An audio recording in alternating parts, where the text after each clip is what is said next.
a prophet called Elijah. It will be a series of 5 weeks.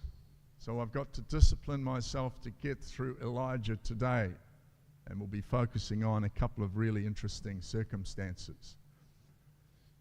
If you go to sleep today in my sermon, then I was going to say you're brain dead.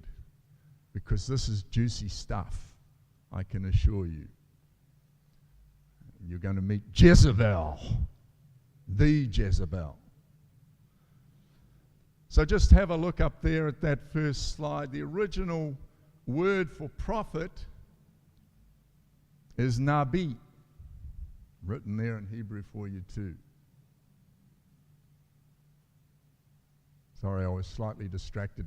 We're getting a bit of noise from upstairs, so if we can just be careful, thank you very much. It's distracting at least the teacher up here. See me afterwards in my office.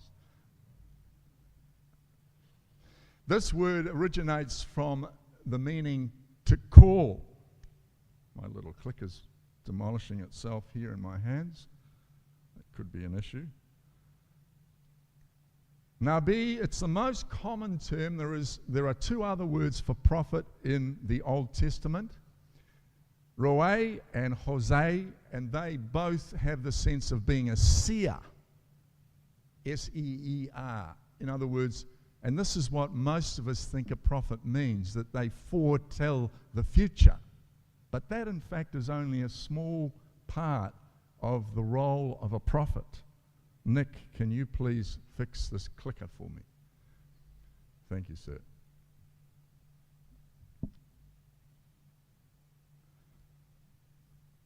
All right. Today we start with Elijah. Julius, thank you. Next slide. So a prophet really, in correct terminology, is someone who speaks on God's behalf at a certain time in history. God's megaphone, God's mouthpiece, if you like, correcting, challenging, warning Israel, prophets of Israel. And you might say, where are they today? And maybe they are there in Jerusalem and other places, and we're just not hearing about that. Remember, we get filtered by the media, and you need to watch that. They are also, the prophets have a job of promising what is to come. Sometimes that's warning what is to come if you continue in a particular way. They were generally very unpopular, but they were not afraid to say tough things. They were often persecuted, and they were most often ignored. And ministers can relate to that. Maybe teachers too. And so today we start with Elijah. Welcome, Jezebel. There she is in all her resplendent glory. Let me tell you a story about a king and queen. The king was one of the worst kings in Israel, if not the worst. And he had an evil queen consort. The story involves also a loyal public servant called Obadiah and a prophet called Elijah. We know in chapter 16 of 1 Kings, the writer says, Ahab did more to provoke the Lord, the God of Israel, to anger than all the kings of Israel before him. Oh, we're coming to Baal in a moment. And so once upon a time there was a man called Ahab, and he happened to be the 7th king of Israel. Now this is for the quiz next week probably, is in the 9th century BC, the 800s. You've got to think backwards when it gets to BC. And unfortunately, Ahab chose to marry a woman called Jezebel. Yes, the Jezebel. We were discussing this the other day in the office. To call someone a Jezebel. You Jezebel. I won't ask the ladies to put their hands up if they've ever been called a Jezebel. It's certainly not a compliment. It's a designation that usually means, and I'm reading this, immoral, impudent, or sexually promiscuous. A woman who leads other people into idolatry and sin.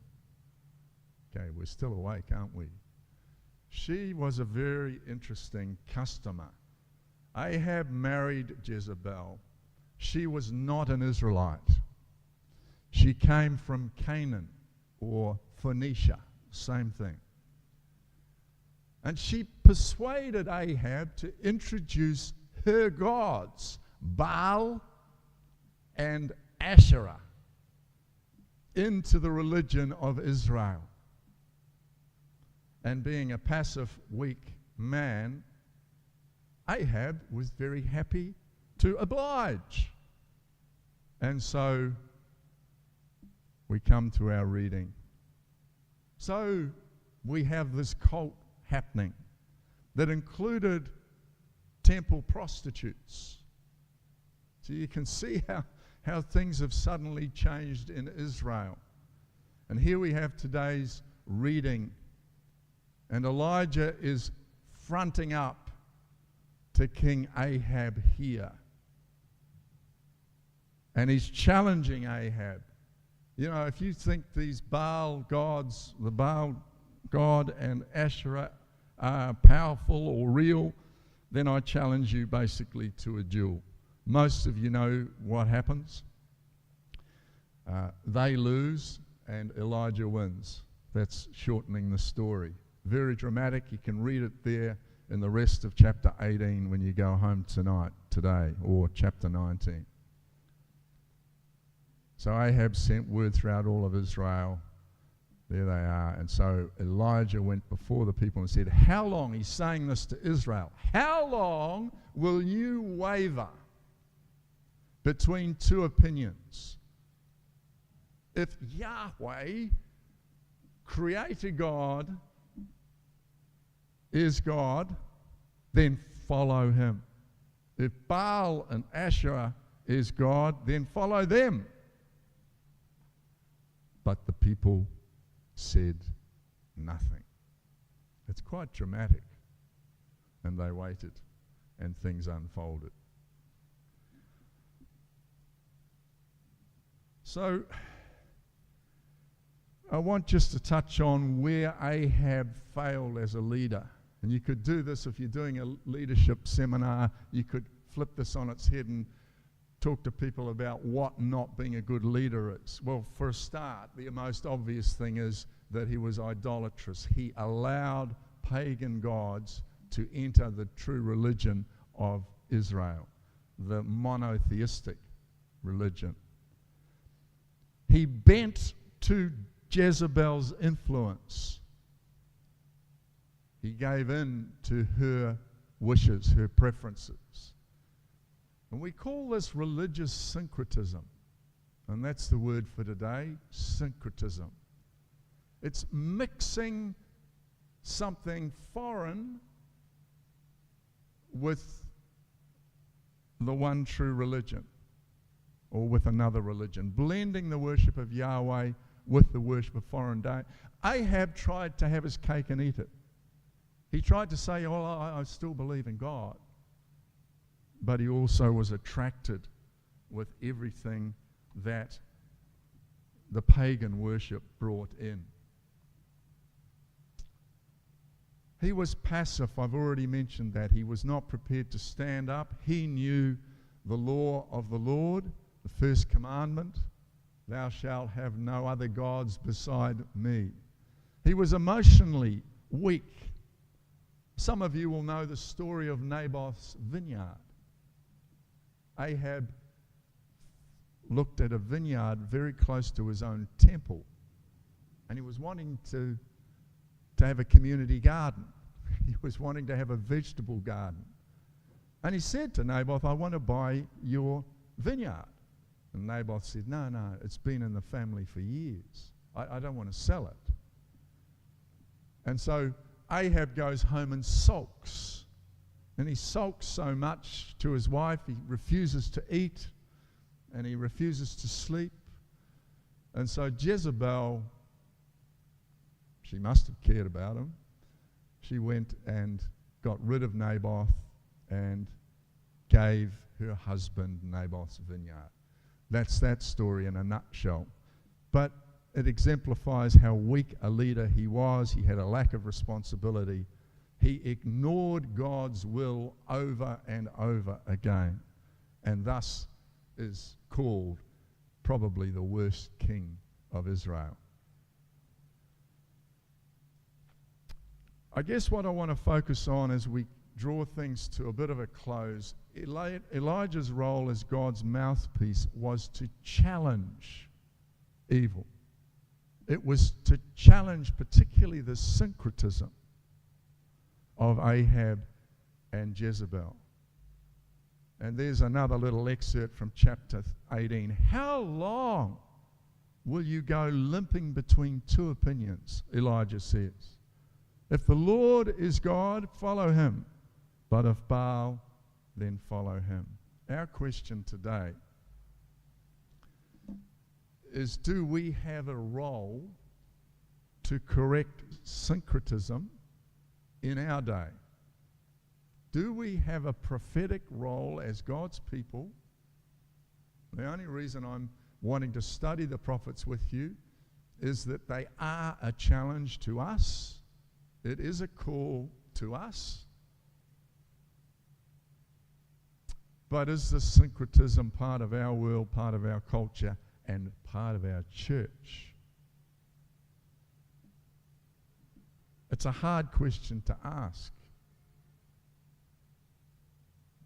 I want to ask it particularly of our church, because in a sense, the church of Jesus Christ, wherever it is in the world, is the new Israel. We are people of the new covenant.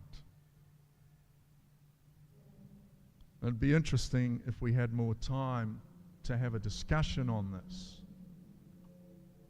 Is it true that we experience syncretism in our time?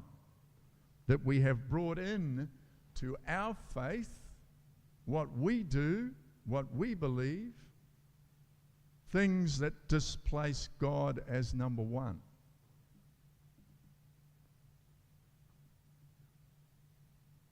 Now, I have a whole lot of things here, some of them are controversial. I've been controversial enough today.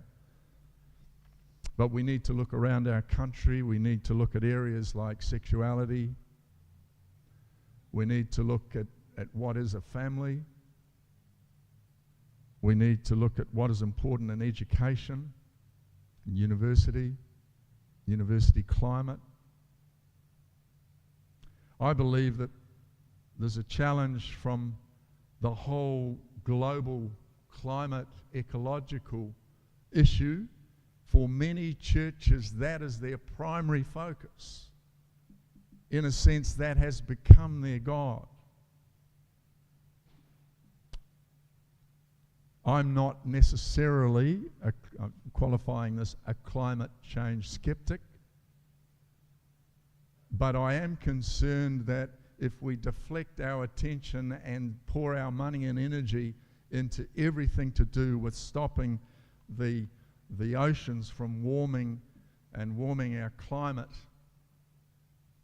then that may distract us from the central things that we should be about as God's people.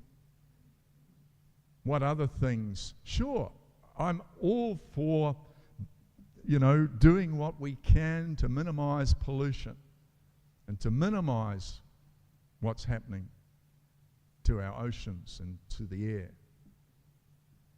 But I think we have to be careful, particularly as a church, that we don't focus on those things and forget about what the core values and priorities are as God's people in this world. And I wonder, when our denomination comes to its General Assembly this year, how many of these peripheral issues will occupy the time of what is basically the parliament of our church? The prophet Elijah challenges us to consider what gods have we erected that deflect our allegiance to what God truly wants. And that is to build a culture. I don't know whether I put this up. No, I didn't. To build a culture that is very different to the world that we see around us, which is godless and in moral dysfunction. What are those things that distract us from sincere worship of God and our desire to follow in His ways? The Ten Commandments are a good place to start. But beyond that is the way of Christ that fulfills and surpasses the old covenant. Christ's values, His mores, His behaviors. And that's why I included that reading from the New Testament. Being salt and light, lighting up dark places and dark practices. Salt not only preserves, it also disinfects. It also brings flavor to life and food. And I've challenged you with that before. How can we bring flavor to the environments that we live and work in?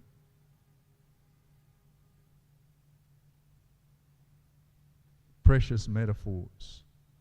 Most of you know me well enough to know that I'm keen to keep things contemporary, keen to adapt our worship, embracing different styles of music, for example.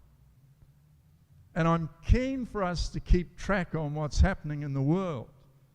And hence, my few words at the beginning today. As God's people, we need to be tuned in to what's happening. And we need to apply ourselves and not shut ourselves off. Being contemporary and relevant doesn't mean, though, we have to water down God's truth. God's invitation to humanity to partner Him in living life on this planet. It doesn't mean denying the truth that God's rescue mission is in a man called Jesus. And yet, many of our churches aren't talking about that message anymore. The Jesus who died and rose again, that we might know God and be made whole. That we are invited to that life, God's presence. And I'm finishing. Elijah reminds us that there are false gods that can distract us from our allegiance to the one God. That some things cannot be compromised as we continue to be His people in this place. Amen. May you carry with you the challenge of Elijah to look at what's happening and drawing your own conclusions about what your role is in all of that.